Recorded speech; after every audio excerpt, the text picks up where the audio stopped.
4 દાયકાથી સુરેશ જોશીએ શરૂ કરેલું ઉત્તમ ગુજરાતી સાહિત્યનું સામાયિક એતદ આજે પણ વરસમાં 4 વાર 100 પાના ભરીને ઉત્તમ અને રોચક સાહિત્ય ભાવકોને ઘેર ઘેર પહોંચાડે છે. 2020-21 દરમિયાન સુરેશ જોશી જન્મ શતાબ્દીના અવસરે એતદના પ્રકાશક ક્ષિતિજ સંશોધન પ્રકાશન કેન્દ્ર પ્રસ્તુત કરે છે સુરેશ જોશીની સાહિત્ય યાત્રાના સ્મરણો, એમના સાથી સાહિત્યકારો દ્વારા. આજે સુરેશભાઈની કવિતાની વાત કરવાની છે, એ પણ તથાપિના સંદર્ભમાં, કારણ કે ઈતરા અને બીજા કાવ્ય સંગ્રહોની તો ઘણી વાત થઈ છે. ઈતરા આપણે જાણીએ છીએ તેમ 1980માં પ્રગટ થયેલો ને એમાં 4 કવિતાઓ છે, દીર્ઘ કવિતાઓ. એક તો 5 અંકનું નાટક, બીજું ડુમ્મસ સમુદ્ર દર્શન, ત્રીજી કવિતા તે થાક અને ચોથી તે કોઈક વાર.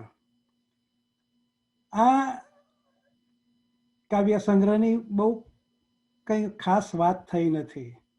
આવું કેમ બન્યું હશે એ મને ઘણીવાર એક મૂંઝવણ થાય છે, એવો પ્રશ્ન થાય છે.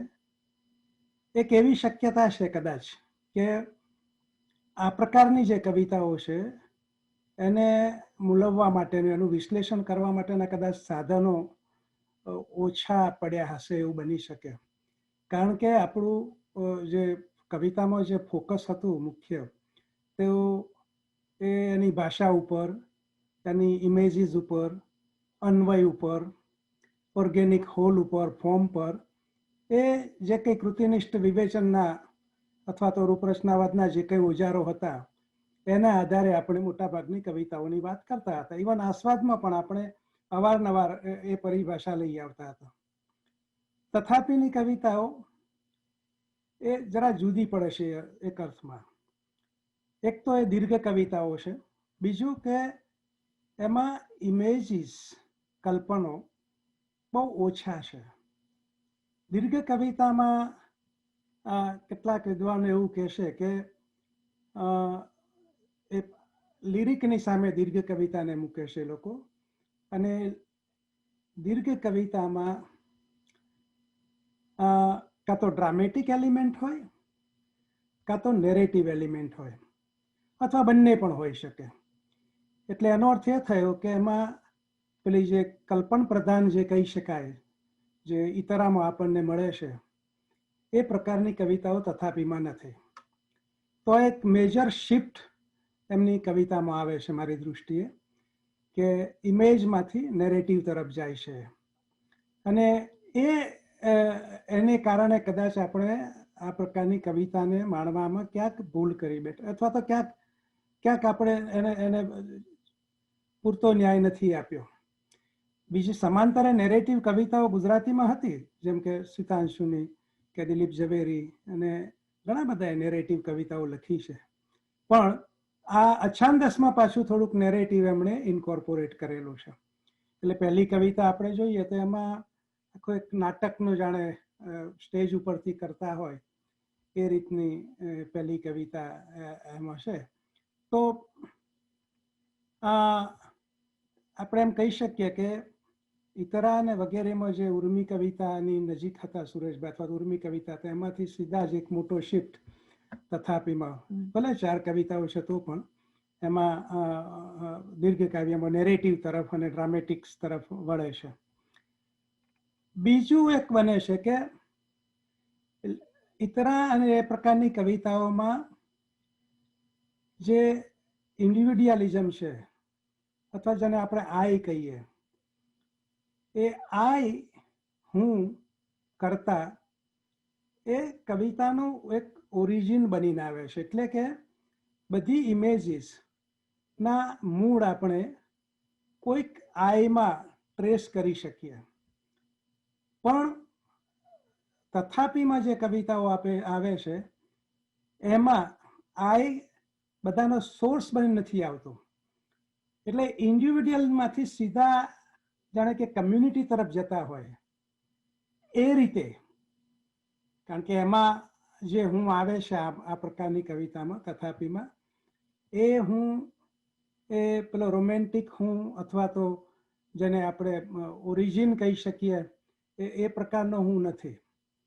એટલે ભાષા વિજ્ઞાનમાં આ બહુ અવારનવાર ચર્ચા થયેલી વાત છે કે બેન્વિનેસ્તે નામના ભાષા વિજ્ઞાનીએ સૌ પ્રથમવાર એવું કહેલું કે સર્વનામો જે છે એ સર્વનામોનો અર્થ સતત બદલાયા કરતો હોય છે, જે બોલે એને આધારે અથવા તો જેને રિફર કરે એને આધારે એના અર્થ બીજા શબ્દોના અર્થની જેમ નિશ્ચિત નથી રહેતા. એટલે જ્યારે હું એમ કહું હું ત્યારે એનો અર્થ હું એટલે બાબુ, અને બીજું કોઈ એમ કે ત્યારે એનો અર્થ એ જે તે વ્યક્તિ એમ. એટલે એનો અર્થ જે છે એ કન્સ્ટિટ્યુટ કરેલો હોય છે, કન્સ્ટ્રક્ટ કરેલો હોય છે રિયલ વર્લ્ડમાં. આવું જ પછી આ આખો વિચાર છે તો એ પછી પાછળથી એ ફિનોમિનોલોજીને ચેલેન્જ કરવા માટે વપરાયો, કારણ કે ફિનોમિનોલોજીમાં I was the origin of the world, પણ એને ચેલેન્જ કર્યું આ ભાષા વિજ્ઞાનીને, એમાંથી સંરચનાવાદે ચેલેન્જ કર્યું, પછી અનુસંરચનાવાદ સુધી. તો એ તથાપિમાં જે હું આવે છે એ પેલો ફિનોમિનોલોજીકલ હું મને નથી લાગતો. મને વધારે તો આ સ્ટ્રક્ચરાલિસ્ટ અથવા તો પોસ્ટ સ્ટ્રક્ચરાલિસ્ટ હું લાગે છે. અને એ ઠેર ઠેર આપણને ખ્યાલ આવે છે કે ક્યાં એમની કવિતા આપણે બધી એના બધા પંક્તિઓ આપણે જોઈશું, કારણ કે હજી હું ઘણા વખતથી આના પર કામ કરતો આવ્યો છું, પણ એને સળંગ નેરેટિવમાં મૂકી શકું હજી એટલી તૈયારી નથી. એટલે ઉદાહરણો વધી ગયા છે અને ઇન્ટરપ્રિટેશન ઓછું થઈ જાય ક્યારેક એવું બને. પણ એ આયનું આખું સ્વરૂપ બદલાય છે, ઇન્ડિવિડ્યુઅલથી કમ્યુનિટી તરફ વળે છે, કારણ કે નેરેટિવ હંમેશા કમ્યુનિટીની અપેક્ષા રાખે છે. નેરેટિવ ઇમેજમાં તમે ઇન્ડિવિડ્યુઅલિઝમ આપણને વી કેન સી દેટ, પણ narrative is impossible if there is no community. એટલે નાની અમથી પણ કમ્યુનિટી ઊભી કરવી પડે. જો તમે કમ્યુનિટી ઊભી કરો જ નહીં તો એ નેરેટિવનો જે મુખ્ય જે ફંક્શન છે સંવાદનું અથવા તો કથા કહેવાનું એ લગભગ એ નબળું પડી જાય. એટલે એને કારણે શું થયું કે શરૂઆત ઇતરા સુધીની જે કવિતાઓ હતી તે બધી એમાં ઇન્ટિરિયરિટી જોવા મળે એક પ્રકારની. પણ હવે આ તથાપિમાં સીધા એ બહિર્મુખ બને છે, એટલે કે બહારના જગત સાથે હુંને બહુ જોડે છે. અને આપણે જોઈશું કે ક્યાં ક્યાં જોડે છે. એ સમયને પણ અતિક્રમી જાય, સ્થળને પણ અતિક્રમી જાય, ટેક્સ્ચ્યુઅલ સ્પેસને પણ અતિક્રમી જાય, અને એ આખી પ્રક્રિયા એ આ તથાપિમાં આપણને જોવા મળે છે. એટલે કે જેને ફિલોસોફીમાં સબ્જેક્ટિવિટી કહે છે, એ સબ્જેક્ટિવિટી તથાપિમાં જરા જુદા પ્રકારની છે. એ પેલા ઇતરામાં અને એ બધામાં જે છે એ પ્રકારની નથી. એ કઈ રીતે આમાં આજે 3 મુદ્દાઓ, આમ તો ઘણા બધા મુદ્દા એમાં આવે એમ છે થીમ, પણ 2 થીમ પર ખાસ વાત કરવી છે આજે તમારે. એક તો કઈ રીતે એ હુંને કન્સ્ટ્રક્ટ કરે છે, અને બીજું કે સ્થળ અને સમય સાથે એ કઈ રીતે કામ પાર પાડે છે આ 2 કવિતાઓમાં. એનો અર્થ એ થયો કે જે પરંપરાગત જે આપણો અભિગમ છે, જેમાં આપણે કહીએ કે કવિતામાં કયા પ્રકારની ઇમેજ છે, ઇમેજ વચ્ચેનો અન્વય કયા પ્રકારનો થાય છે, આ ઇમેજ શાના, આ રૂપક કયા પ્રકારનું છે, એ બધી વાત હું નથી કરવાનો. ટેક્સ્ચ્યુઅલ જે પ્રકારના જે ક્રિટિસિઝમ છે એવી વાત આજે એમાં નથી કરવાની. મૂળ વાત જે કરવાની છે તે આટલી ફિલોસોફિકલ પોઈન્ટ ઓફ વ્યૂથી કે પહેલો પ્રશ્ન એ કે સુરેશભાઈ કઈ રીતે આ એને કન્સ્ટ્રક્ટ કરે છે, અને બીજું કે સ્થળ અને સમય સાથે કઈ રીતે કામ પાર પાડે છે. કારણ કે ટાઈમનો આમનો આખો જે concept, he was very found of ટાઈમની કન્સેપ્ટ. ઇવન વાર્તામાં પણ, જેમ કે અગતિગમન જેવી વાર્તા છે તો એમાં સર્ક્યુલર ટાઈમની વાત કરી છે મેં. એક આખો એમાં એ વાર્તાનું મુખ્ય થીમ જ કદાચ સમય છે. તો એવું તો એ કહે છે 5 અંકના નાટકમાં પોતાની જાતને રજૂ કરતા, એમાં પોતા કન્સ્ટ્રક્ટ કરતા કહે છે કે હું એક અદનો આદમી નાના ઘરની નાની બારી પાસે બેસીને નાનું આકાશ જોનારો, પુણ્યશાળી તો નહીં, પાપી પણ નહીં. તો અદનો આદમીની આ કન્સેપ્ટ એ આ કાવ્ય સંગ્રહમાં 2 થી 3 વાર આવે છે. બીજે પણ એ કહે છે એમાં કે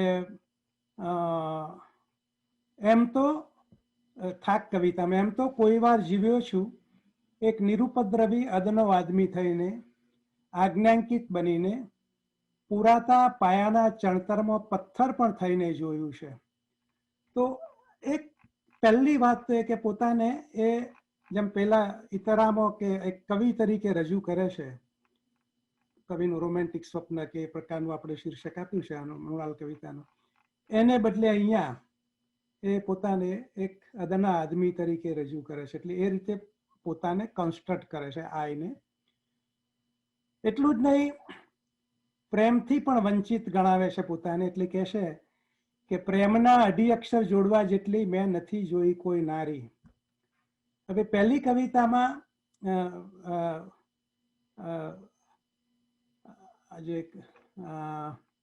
એમાં બે ત્રણ ઠેકાણે થોડાક રેફરન્સીસ એવા આવી જાય છે કે જેને કારણે આપણને થોડીક ચિંતા, એટલે આપણને થોડાક પ્રશ્નો થાય. જેમ કે જેને ભાષા વિજ્ઞાનમાં ઇન્ડેક્સિકલ રેફરન્સીસ કહે છે, કે જેમાં તમને હિસ્ટોરિકલ એલિમેન્ટ, ફેક્ચ્યુઅલ એલિમેન્ટ જોવા મળે. દાખલા તરીકે એક ઠેકાણે કહે છે કે એ નારી 38 વર્ષની થઈ, એ પુરુષ આટલા વર્ષનો છે. તો આ પ્રકારના રેફરન્સીસ જે છે એ થોડાક કવિતામાં નડે છે જ્યારે આપણે વાત કરીએ ત્યારે, કારણ કે એ જે હિસ્ટોરિકલ વેલ્યુ આવી જાય છે, અને એ પણ વેરી પર્સનલ હિસ્ટોરિકલ એની વેલ્યુઝ આવી જાય છે, પણ એવા પણ રેફરન્સીસ એમાં આવી જાય છે ખરા. પછી ધીમે ધીમે એ આ કવિતાઓમાં એક આત્મકથનાત્મક પણ બનતા હોય છે. અને આપણે જેમના નિબંધો અને બધું વાંચ્યું છે એટલે આપણને તરત જ ખ્યાલ આવી જાય કે કહેશે એક ઠેકાણે કે દુઃખ શેનાથી થાય તે જ હું ભૂલી ગયો છું, પિતાજી ગયા તોય આંસુ પાડી શક્યો નથી. તો પછી એવા ઘણા બધા રેફરન્સીસ એના આવે છે. અને એ જ કવિતામાં પાછા કહેશે કે સાચું કહું છું, હું ભયભીત છું, તમે જે નથી જોયું તે મેં જોયું છે, ભયને અનુભવવાની મારામાં એક નવી ઇન્દ્રિય ખીલી છે. તો આ એક બીજું સ્થિત્યંતર કે 5 ઇન્દ્રિયો, અને બીજી એક કવિતામાં પણ 10 ઇન્દ્રિયોની વાત આવે છે. એટલે એક્સેસ ઓફ સેન્સ્યુઅસ એક્સપિરિયન્સ અથવા તો ઇન્દ્રિયાનુભવનો એક્સેસ, એ અથવા તો જગતને ઓળખવા માટે પેલી 5 ઇન્દ્રિયો કામ ન લાગે એટલે એક વધારાની ઇન્દ્રિય, કારણ કે આ જે ભય છે એ ભય 5 ઇન્દ્રિયોથી પામી શકાય એમ નથી. એટલે કહે છે કે મારામાં એક નવી ઇન્દ્રિય ખુલી છે. અને કોણ જાણે કેમ કે મોટાભાગની કવિતાઓમાં ધીમે ધીમે એમની આસપાસના જગતમાંથી એક પ્રકારની શ્રદ્ધા ઉઠી જતી હોય એ રીતે એ પ્રકારની વાત પણ કરે છે કે જે છે એની જગ્યાએ બીજું જ કંઈ દેખાય છે. અને એટલે કહે છે કે મને કોઈ વૃક્ષ પર વિશ્વાસ નથી, બધા જ મીંઢા કાવતરાખોર લાગે, જલનો સ્પર્શ મને ખુશામતિયાની ચાપલુસી જેવો લાગે, રેલવે સ્ટેશન જંગલ જેવું બિહામણું લાગે. તો એ ભય, કારણ કે પહેલી કવિતામાં એમને જે વાત કરવી છે કે આ જે ભય છે એ ભય હું મારે અનુભવવા માટે 5-6 ઇન્દ્રિયની જરૂર પડે છે. આ જરા જુદા પ્રકારનું છે. એટલે પાછા એમ પણ કહે છે કે આ જિંદગી જે નાટક છે એ ભયાંત છે, એ કરુણાંત કેવું ને ભયાંત શબ્દ બનાવે છે કે આ ભયાંત છે એટલે મને આ પ્રકારનું અનુભવ થાય છે. ડુમ્મસમાં પણ, ડુમ્મસ દર્શન કવિતા છે એટલે સમુદ્ર દર્શન, એમાં પોતાને કળિયુગના નગણ્ય મનુષ્ય તરીકે ઓળખાવે છે. એટલે અદના મનુષ્ય, અગણ્ય મનુષ્ય, પ્રેમથી વંચિત એવો મનુષ્ય, ભય પામતો મનુષ્ય, એ આ રીતે કન્સ્ટ્રક્ટ કરતા જાય છે. અને એટલીસ્ટ 2 થી 3 વાર એક કવિતામાં પોતે જાણે કશાકના ઠેબે ચડ્યા હોય એ વાત પણ વારંવાર કરે છે. એટલે કશાક ઠેબે ચડ્યા અને પડી ગયા, ક્યારેક પૃથ્વીના ઠેબે ચડ્યા, ક્યારેક બીજા કશાકના ઠેબે ચડ્યા. એટલે કોઈક વાર કવિતામાં એ કહે છે કે પૃથ્વી પ્રદક્ષિણા કરતી પૃથ્વીને ઠેબે ચડીને હું સહેજ હડસેલાઈ ગયો. એટલે એમાં પછી કહેશે કે સાચું કહું તો પૃથ્વીનો બીજો હળદોલો મને પાછો મારામાં પૂરેપૂરો હડસેલી દે એવી આશા મેં છોડી નથી. અને આ પંક્તિ પણ બહુ મહત્વની છે, કારણ કે એ કહેશે કે હું પાછો બીજો હળદોલો મને મારામાં પૂરેપૂરો હડસેલી દે. એ બહાર આવી ગયા છે એની આખી કવિતા છે. એટલે હજી જો ઇતરામાં અને બધામાં છે તો અંદર હડસેલાયેલા છે અંદર, પણ હવે બહાર આવ્યા હોય એ પ્રકારનું આખું આપણે રીડિંગ એમાં કરી શકીએ. એ જ રીતે થાક કવિતામાં પણ કહેશે કે પ્રલયોને હું શ્વસી ચૂક્યો છું, હવે માણસ થવાનો થાક લાગે છે.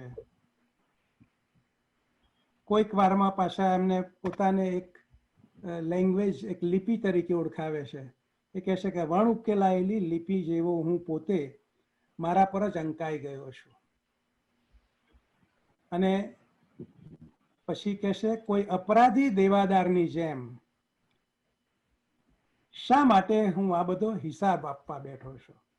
અને આ પંક્તિ મને લાગે છે કે ખૂબ મહત્વની છે. સોક્રેટિસે પણ એના એક સંવાદમાં કહ્યું છે કે the unexamined life is not worth living. તમે જો જીવનનો હિસાબ આપો નહીં તો એ જીવન જીવ્યા જેવું નથી. આના ઉપર પુષ્કળ કામ થયું છે આટલા વિધાન ઉપર. જુડિથ બટલર ને વગેરે તો આખું પુસ્તક તૈયાર કર્યું છે. એક ફિલ્મ પણ બની છે, ડોક્યુમેન્ટરી ફિલ્મ એના ઉપર, અને એમાં લગભગ 10 ફિલસૂફના ઇન્ટરવ્યુ લેવામાં આવ્યા છે કે વોટ ઇઝ અનએક્ઝામિન લાઈફ.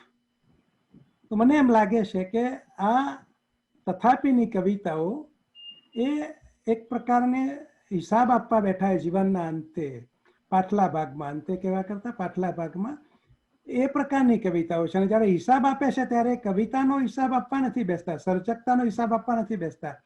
પોતે જે જગતમાં જીવ્યા છે અને જીવી રહ્યા છે એનો હિસાબ, એને કઈ રીતે જગતનો સામનો કર્યો છે એનો હિસાબ આપવા માટેનો આખો પ્રયત્ન એટલે કરતા હોય એવું આખું લાગે. એટલે આ રીતે બીજી ઘણી બધી પંક્તિઓ છે કે જેને આધારે આપણે સુરેશ જોશી અથવા તો કવિને કન્સ્ટ્રક્ટ કરી શકીએ. આખો જે હું છે એમનો જે સબ્જેક્ટિવિટી જે છે સુરેશભાઈની, એ આ રીતે આખી ઊભી. અને એ પાછું તમે આપણે જોઈ શકીએ કે એમાં કોઈ હોમોજીનિટી નથી, એક સૂત્રતા નથી. આમાં અગાઉની કવિતાઓમાં જે હું આવે છે એમાં થોડોક તમને હોમોજીનિટીનું એલિમેન્ટ વધારે દેખાશે, ઇતરામાં ને બધામાં, પણ આમાં હોમોજીનિટી નથી, હિટ્રોજીનિટી છે. હું છે એ આમ વેર વિખેર છે, પણ છતાં એટ વન લેવલ, ટ્રાન્સિડેન્શિયલ લેવલ ઉપર એને અતિક્રમી જઈએ તો એક સ્તર ઉપર ક્યાંક પાછું એ હું આપણને એક લાગતો એવું લાગે છે. એટલે અનેક હું લાગે, પણ કેવા એકમાંથી એકના જાણે અનેક વર્ઝન હોય એ પ્રકારનો. એટલે એ રીતે પોતાની જાતને આ કવિતામાં કન્સ્ટ્રક્ટ કરે છે. હવે એને આપણા સમય સાથે જોડવાની પણ એટલી જરૂર છે કે આધુનિકતાના સમયમાં હું હોમોજીનિયસ હતો, સ્વ હોમોજીનિયસ હતો, પછી ધીમે ધીમે એ વેરવિખેર થવા માંડ્યું. અને આધુનિકતાના સમયમાં આવીએ આપણે ત્યાં સુધીમાં તો હિટ્રોજીનિટી બીકમ્સ એ રૂલ. તો મને ઘણી વાર એમ લાગે છે કે આ તથાપિની કવિતાઓ જે છે એ એક આધુનિકતાવાદ અને અનુઆધુનિકતાવાદની વચ્ચેના એક દરવાજા જેવી છે. અને આ દરવાજો બંને બાજુ ખુલે છે. તો તમે મોડર્નિઝમમાંથી પોસ્ટ મોડર્નિઝમમાં જાઓ તો પણ આમાં કામ લાગે, ને મોડર્નિઝમ તરફ પાછા આવો, રિવર્સ ગતિ કરો તો પણ એ આપણને ખ્યાલ આવી જાય. બીજું જે મેં થીમ કહેલું એ સ્થળ અને સમયનું, અને એમાં પુષ્કળ ઘણી બધી ઇમેજીસ એમાં મૂકી છે. જેમ કે ઇતરાનો જે હું છે એ બિલકુલ સ્થિર, સ્ટેબલ, એક જ જગ્યાએ, ભલે પેલા રોમેન્ટિક કવિની જેમ એ રખડે છે બધું, પણ એનું જે રખડવું છે એ ટ્રેસેબલ છે, અનટ્રેસેબલ નથી. અને આપણે જોઈ શકીએ એમાંથી કે એની મૂવમેન્ટ જોઈ શકીએ. તથાપિમાં જે આવે છે એમાં હું ક્યાંય સ્થિર નથી, એ સતત મૂવ થયા કરે છે એક જગ્યાએથી બીજી જગ્યાએ, એક સમયમાંથી બીજા સમયમાં. ક્યારેક આ હું એ સમયમાં પાછળ જાય છે, ક્યારેક એ બેઠા છે ત્યાં સમય આવે છે, ક્યારેક એ સ્થળમાં પાછળ જાય છે. તો સતત આ મૂવમેન્ટ આ કવિતાઓમાં ચાલ્યા કરે છે. 5 અંકના નાટકમાં છેલ્લે એ કહેશે કે મને ભય લાગે છે, શરીરે વિના કારણે પરસેવો વળે છે, ના મેં કોઈ વિકરાળ પશુ જોયું નથી, મેં નથી જોયો હત્યારાને. અને પછી કહેશે માણસોને મરતા જોયા છે, ગોળી ખાઈને કશું ન ખાઈને જીવવાનું ભૂલી ગયા તેથી, પણ એથી હું ભયભીત થયો નથી. એટલે અહીંયા મેં જોયા છે, જોવું, સાક્ષી બનવું, એ આખો ભાવ એ પેલી આ પૂર્વેની કવિતામાં ભાગ્યે જ ક્યાંક આવો સાક્ષી ભાવ જોવા મળશે. એમાં એક પ્રકારનું જાણે કે કઈશું ભાવિ ભાખવાનું હોય કે મેં આ માનવ જાતનું શું થશે એવી એક ચિંતા પણ. એટલે અહીંયા આમ તો જરા ચીપ લાગે એવી આ પેલી છે ગોળી ખાવીને કશું ન ખાવું, પણ બેને એમણે જક્સ્ટાપોઝ કર્યા છે એટલું એમણે રિસ્ક લીધું છે. અને આ જે સ્મૃતિ છે એમની, એ કહેશે કે મેં માણસોને મરતા જોયા છે. આ જે સ્મૃતિ છે, આ સ્મૃતિ પાછી ઇન્ડિવિડ્યુઅલ નથી કે હું કોઈકને મળ્યો હોઉં ને એ મારી સ્મૃતિ હોય, કોઈ મારી પ્રેયસીને મળ્યો હોય કે કાંઈ પણ, તો એ ઇન્ડિવિડ્યુઅલ સ્મૃતિ બની જાય છે. એને બદલે આ કલેક્ટિવ સ્મૃતિ કે મેં માણસોને મરતા જોયા છે, મેં માણસોને ગોળી ખાઈને મરતા જોયા છે, ભૂખમરાથી મરતા જોયા છે. આ યુદ્ધ અને ભૂખ એને એક સાથે મૂકવાનું. અને એ આગળ પણ જ્યારે ડુમ્મસ દર્શનમાં, સમુદ્ર દર્શનમાં પણ એ આ જ વાત, એટલે આ જ ડિવાઇસ એ વાપરે છે. અને કહે છે કે સવારે ઉઠું છું ત્યારે 7 સાગરના ઊંડાણથી આંખો આંજીને ઉઠું છું, એથી જ તો હાથમાં હાથ રાખીને બેઠેલું સ્વજન દ્વાપર કે ત્રેતાયુગ જેટલું દૂર લાગે છે. હવે અહીંયા બહુ ઇન્ટરેસ્ટિંગ આખી બને છે કે ઇન્દ્રિયાનુભવ, કોઈ પણ ઇન્દ્રિયાનુભવ હોય એ વર્તમાનમાં જ હોય, અને જો વર્તમાન ન હોય તો સ્મૃતિ બની જાય. અહીંયા એ સીધા જ એ જુએ છે કે આખો વર્તમાનનો જે અનુભવ છે, એ બેઠેલું સ્વજન જે છે, હાથમાં હાથ છે, એ અનુભવ એ સીધા સમયમાંથી ડિસ્પ્લેસ થઈ જાય છે. અને ક્યાં તો કે અનિશ્ચિત, દ્વાપર કે ત્રેતાયુગ, કોઈક ખબર નથી કયા યુગમાં એમ, પણ એ પાછલા સમય સુધી એ જતો રહે છે. એટલે ડિસ્પ્લેસમેન્ટ ઓફ ટાઈમ એ અહીંયા આપણને સુરેશભાઈ અહીંયા એનો ઉપયોગ કરે છે. અને પછી કહેશે કે પાસેથી બોલાતો શબ્દ કાળની ગુફામાંથી ગોરમભાઈને આવે છે. આ બહુ ઇન્ટરેસ્ટિંગ ગુજરાતીમાં, એટલે દરેક ભાષામાં આવવું અને જવું બે ક્રિયાપદો બહુ જ અઘરા છે. અને હું ઘણીવાર કેટલાક મિત્રોને કહેતો હોઉં છું કે જે સર્જકો આ બે ક્રિયાપદો બરાબર હેન્ડલ કરી શકે એ માનવું કે બરાબર બહુ મોટો સર્જક છે. કારણ કે અહીંયા આવવું આવે છે ત્યારે કશુંક દૂરથી આવે, જઈએ ત્યારે આપણે અહીંયાથી બીજે ક્યાંક જઈએ છીએ. તો અહીંયા પાસેથી બોલાતો શબ્દ નિયરનેસ, જેમ પેલામાં નિયરનેસ છે, હાથમાં હાથ ઝાલવાનો જે નિકટતા છે, એવું જ શબ્દ બોલાતો એ પણ નિકટતા છે. તો કે કાળની ગુફામાંથી આવે. જેમ પેલી પંક્તિમાં દ્વાપર કે ત્રેતાયુગ છે, એમાં કાળની ગુફા એટલે પાછા ફરીથી ડિસ્પ્લેસમેન્ટ ઓફ પ્રેઝન્ટ એ આપણને અહીંયા અનુભવાય. એ જ રીતે આગલી પંક્તિમાં પણ એ બીજી વાત કરે છે. હવે આ બહુ ઇન્ટરેસ્ટિંગ છે. ક્યારેક સમયનો વિસ્તાર કરે, ક્યારેક સ્થળનો વિસ્તાર કરે, અને એમાં કોઈ ચોક્કસ એ પેટર્ન આપણને બાંધવા જાય તો ન મળે. એટલે બે વાર સમયની વાત કર્યા પછી પંક્તિમાં કહે છે કે મારી આજુબાજુની ચતુસ્સીમા પાંગરીને આકાશ બને છે. તો એક્સપેન્શન ઓફ સ્પેસ, પેલામાં ટાઈમનું એક્સપેન્શન થઈ જાય છે, પણ વર્તમાનને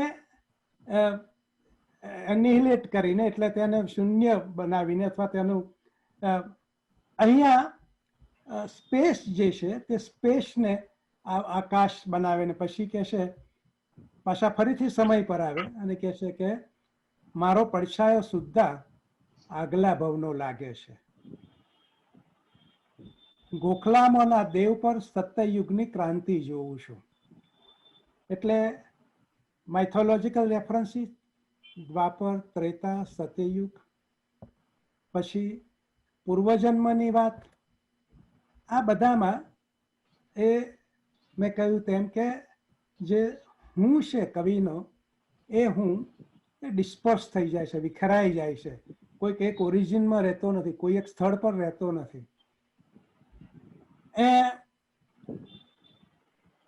એના એક પંક્તિમાં, અને બહુ આવી બહુ પંક્તિઓ નથી આવતી, પણ એકમાં એ ભવિષ્યની પણ વાત કરે છે. એ કહે છે કે દર્પણમાં મારું પ્રતિબિંબ કોઈ અનાગત સમયના સંકેત જેવું લાગે છે. એટલે ત્યાં પણ ફ્યુચરની વાત. એટલે સમયની આ એક પ્રકારની પ્લાસ્ટિસિટી ઓફ ટાઈમ. તમે જો મેં કહ્યું એમ કે સુરેશભાઈએ એમની વાર્તાઓમાં સમય સાથે ઘણું અલગ અલગ રીતે કામ પાર પાડ્યું છે. લિનિયર ટાઈમ પણ મળે અને જક્સ્ટાપોઝિશનનો ટાઈમ પણ મળે, એમ અગતિગમનમાં સર્ક્યુલર ટાઈમ મળે. તો અહીંયા આ કવિતામાં એ આખી વાત બાજુ પર મૂકી દીધી, અને પ્લાસ્ટિસિટી ઓફ ટાઈમ. એટલે એ બધા અનુભવ, સમય એક સ્ટેબલ એવી એન્ટિટી બનતી નથી, એવી રહેતી નથી. એટલે ટ્રેડિશનલ જે ફિલોસોફી છે મેટાફિઝિક્સમાં, એ મેટાફિઝિક્સમાં બધું સ્ટેબલ છે, કશું જ ત્યાંથી ખસી શકે એવું નથી સમયમાં કે સ્થળમાં. પણ અહીંયા એ પ્રકાર નથી, એવી કોઈ એ પ્રકારની સિચ્યુએશન નથી. અને એટલે જ પાછા એ કવિતામાં એ પાછા કહેશે કે હું ખનિજમાંથી ઉદ્વીજમાં, જે એમની પસંદગી કયા પ્રકારની છે, ખનિજ, ઉદ્વીજ, જળચરમાંથી સ્થળચરમાં, કીટમાંથી પંખીમાં, બધું જ આવી ગયું કીટ સુધી. મનુષ્યની તો વાત કરવાની નથી. સહેલાઈથી અવર જવર કરી શકું છું. And that is what I call plasticity of time. કે એ આ જે હું છે એ પોતાને ડિસ્પ્લેસ કરી શકે છે. એટલું જ નહીં, એ બધામાં, પાસ્ટમાં, વર્તમાનમાં, એકમાંથી બીજામાં, બધામાં અવર જવર કરી શકે છે. આ સામસામે વિરોધી લાગે, બાઇનરી ઓપોઝિશન્સ, એને આ રીતે વાપરીને અવર જવરની વાત કરીને સુરેશભાઈ એને ન્યુટ્રલાઇઝ કરી નાખ્યો. આમ બાઇનરી ઓપોઝિશન સ્પષ્ટ છે, આપણને દેખાઈ આવે છે, છતાં એનો જે પ્રભાવ છે એમાં કોઈ એકનો પક્ષ નથી લેતા. એ અવર જવર દ્વારા એ બધાને જાણે ન્યુટ્રલ, એ જાણે છે જ નહીં, એ પ્રકારની સિચ્યુએશન ઊભી કરે છે.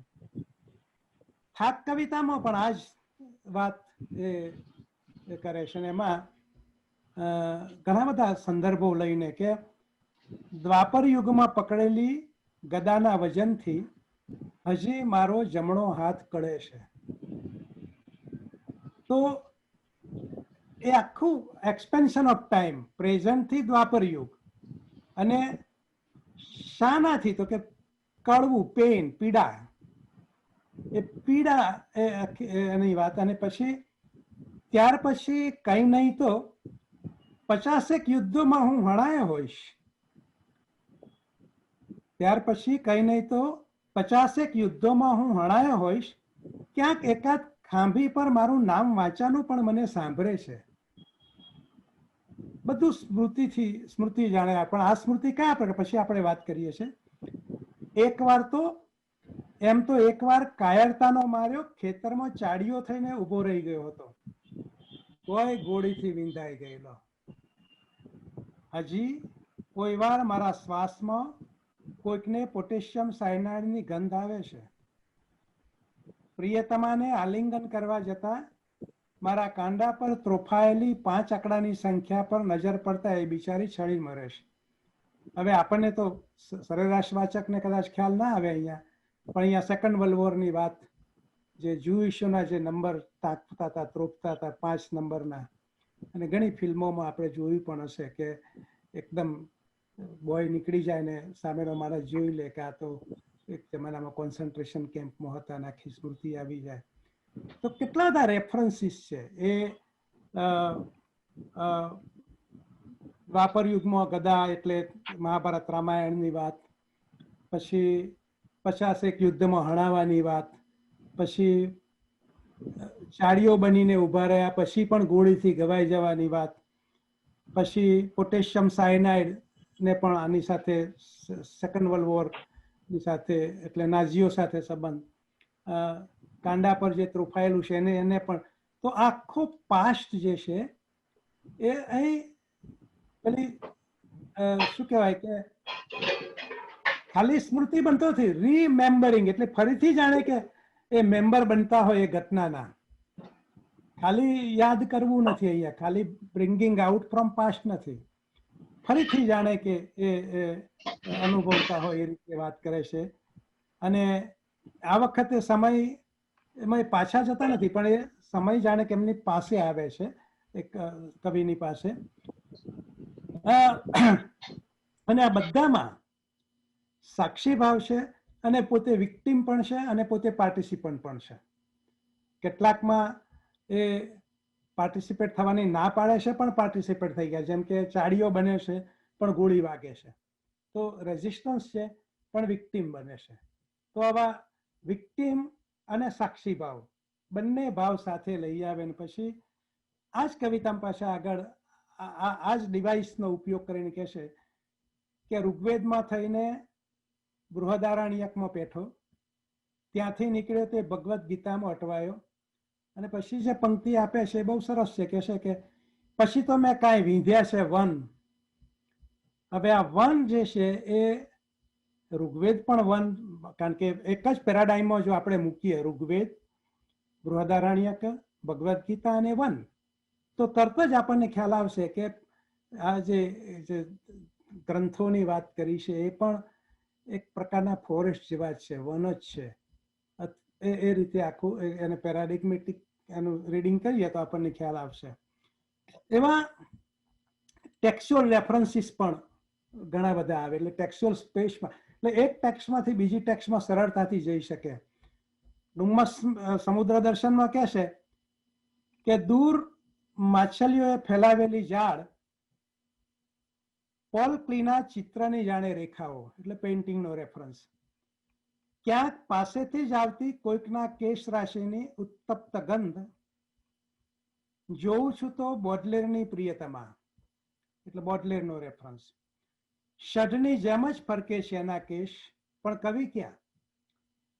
એ તો કેશ રાશિના સમુદ્રના અતલ ઊંડાણમાં પણ ક્ષયગ્રસ્ત કોર્બિયરનું ભાંગલું હોડકું. કોર્બિયર મને ખ્યાલ નથી કોણ છે કે શું છે, કદાચ કોઈકને શેખ સાહેબને કદાચ ખ્યાલ હોય કંઈ તો, કારણ કે મેં બહુ પ્રયત્ન કર્યો મેળવ્યો. કદાચ એવું બને કે રેમ્બોની જે કવિતા છે ડ્રંકન બોટ, એનો ક્યાંક રેફરન્સ હોવાની શક્યતાઓ છે, પણ I am not sure about that. અને આટલામાં જ ક્યાંક હશે રેમ્બો, એટલે પછી રેમ્બોનો ઉલ્લેખ આવે છે. આફ્રિકાની તટરેખાને હાથનું છજ્જુ કરીને જોતો હતો. આપણને ખબર છે કે રેમ્બો આફ્રિકા ગુલામોનો વેપાર કરવા ગયેલા, એટલે એ પણ રેફરન્સ અહીંયા છે. આ બધો પ્રપંચ, પછી બીજી એક પંક્તિમાં કહે છે કે આ બધો પ્રપંચ ઊભો થયો ઈશ્વરની ફોસલામણીથી, એની સાથે જુગાર માણીને બેઠો તેથી. એટલે તરત સેવન સીલ આપણને યાદ આવી જાય. ઈશ્વર સાથે જુગાર રમવો, સેવન સીલમાં મરણ સાથે જુગાર રમે છે, અહીં ઈશ્વર સાથે જુગાર રમે છે. અને પાછા કહે છે કે પણ હારતા નથી ને જીતી જાય છે કવિ. પેલામાં માણસ હારી જાય છે મરણની સામે, અહીંયા કવિ ને જીતવા દે છે. પણ એ કવિતામાં કહેશે કે ના, હું ઈશ્વરે મને જાણી જોઈને જીતવા દીધો છે. એટલે ત્યાર પછીની જે છેલ્લી કવિતા છે એમાં પણ એમણે આખી વાત આ કવિતાની પ્રક્રિયાની કરી. એટલે મને એવું લાગે છે કે આ કવિતાઓને સમજવા માટે અથવા તો એને માણવા માટે એ પેલા જે પરંપરાગત જે ઓજારો છે ટેક્સ્ચ્યુઅલ ક્રિટિસિઝમના, એ જો લઈને જઈએ તો ઘણી નિરાશા મળે અને કદાચ એને કારણે આ કવિતાઓની બહુ વાત થઈ નથી. પણ આ સમય અને સ્થળમાં જે રીતે આવન જાવન કરે છે રેફરન્સીસથી, અને હું ને જે રીતે કન્સ્ટ્રક્ટ કરે છે, બીજા ઘણા બધા ડેથના તો પુષ્કળ રેફરન્સીસ છે. ડેથ એમનો પ્રિય વિષય હતો, એટલે એ બધા જો ધ્યાનમાં લઈએ તો આપણને લાગશે કે ભલે 4 જ કવિતા છે, પણ આ 4 કવિતાઓમાં એક મહત્વનું સ્થિત્યંતર સુરેશભાઈના એમના કવિ તરીકેના જીવનમાં તો આવે જ છે, પણ ગુજરાતીમાં પણ કદાચ આ પ્રકારની જે બહિર્મુખતા એ બહુ ઓછી છે હજી પણ. કારણ કે હજી આપણે અંતર્મુખતા આપણને બહુ ગમે છે ગીતોમાં, દાખલા તરીકે જુઓ કે આ રીતે. તો જોઈએ કે હવે બીજી કઈ કઈ કવિતાઓમાં આ પ્રકારનું આવે છે અને શું થાય છે. પણ આ મારું એક શું કહેવાય કે મેં જે નોટ્સ તૈયાર કરી, ઘણા વખતથી આ નોટ્સ તૈયાર કરતો હતો, હજી પણ એનો ઘણા મુદ્દા બાકી છે જે કરવાના. કાંઈ જેટલી વાર વાંચ્યું એટલી વાર એમાં કંઈક નવું મળી આવે. તો આ રીતે મેં આ તથાપિની કવિતાઓને જોઈ છે, મને એમ લાગે છે કે આ રીતે જોવી જોઈએ. તમે બાબુભાઈ સુધોની સમગ્ર કવિતાનો અભ્યાસ કરો છો કે તથાપિ અંગે એક્સક્લુઝિવલી અભ્યાસ કરો છો? ના, આજે તો આ તથાપિના સંદર્ભમાં વાત કરી, કારણ કે મેં જે ભેદ પાડ્યો ને કે તથાપિ પૂર્વેની કવિતામાં આ પ્રકારનું પેલી ગતિ સમયની ને એ બધું જોવા નથી મળતું, એટલે બધું ઇન્ટિરિયર અંતર્મુખી છે. જ્યારે પહેલી વાર આમાં થોડા બહિર્મુખી બનીને છેક સમયને સ્થળને અતિક્રમી જવાનો પ્રયત્ન કરે છે. આપણે પેલી કવિતામાં આપણે જોઈશું તો મૃણાલ કવિતા છે, અથવા તો ઘર ઉપરની જે કવિતા છે, મગરના જડબા જેવું ઘર, કે આ બધી જે પંક્તિઓ છે એ બધામાં ઇવન હું કાલે ન હોઉં તો કવિતા પણ આમ જુઓ તો ઇન્ટિરિયરિટી જેને કહેવાય એ પ્રકારની છે. એટલે આટલો ફરક મને આમાં લાગ્યો છે કે અહીંયા સ્થળ સમયમાં જરા વિસ્તરતા હોય ને એ રીતે કન્સ્ટ્રક્ટ કરતા હોય એવું. એટલે અગાઉની કવિતાઓનો પણ આટલો ઊંડાણથી અભ્યાસ કર્યો છે? ના, ખાલી ઇમેજ ફોર્મેશન પૂરતો જ કર્યો છે મેં. તે પણ હવે બધું જોવું પડશે. એકદમ ઇન્ટરેસ્ટિંગ છે આ તો. તમે જલ્દી પૂરું કરો.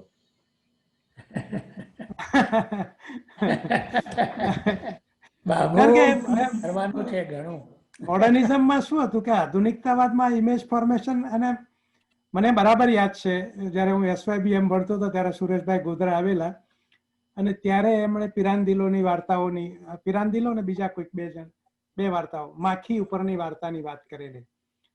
અને એક જ ઇવેન્ટનો પ્રભાવ મને મારા ઉપર પણ પડ્યો, કારણ કે તે વખતે એમણે એમ કહ્યું કે પિરાંદિલો એમના ગુરુ પાસે ગયા અને કહ્યું કે મારે શીખવું છે લિટરેચર. ત્યારે એમણે કહ્યું કે તું એક ઇમેજ એવી બનાવી લાવ કે જે ઇમેજ સાંભળતાની સાથે મને ચિતરી ચડે. તો પિરાંદિલો ઇમેજ આવી બનાવતા 6-7 મહિના લાગ્યા, અને એને એમ કહ્યું કે એ માણસના નાકમાંથી મરી ગયેલી માખીના પગ જેવા વાળ બહાર આવતા હતા. તો આ SYBAમાં મેં સાંભળ્યું, અને મને એમ લાગે છે કે મારું જે ઇમેજ ફોર્મેશન છે એના મૂળ અહીંયા પડેલા છે, અને કદાચ સુરેશભાઈના પોતાના પણ ઇમેજ ફોર્મેશનના મૂળ અહીંયા પડેલા હશે ત્યારે.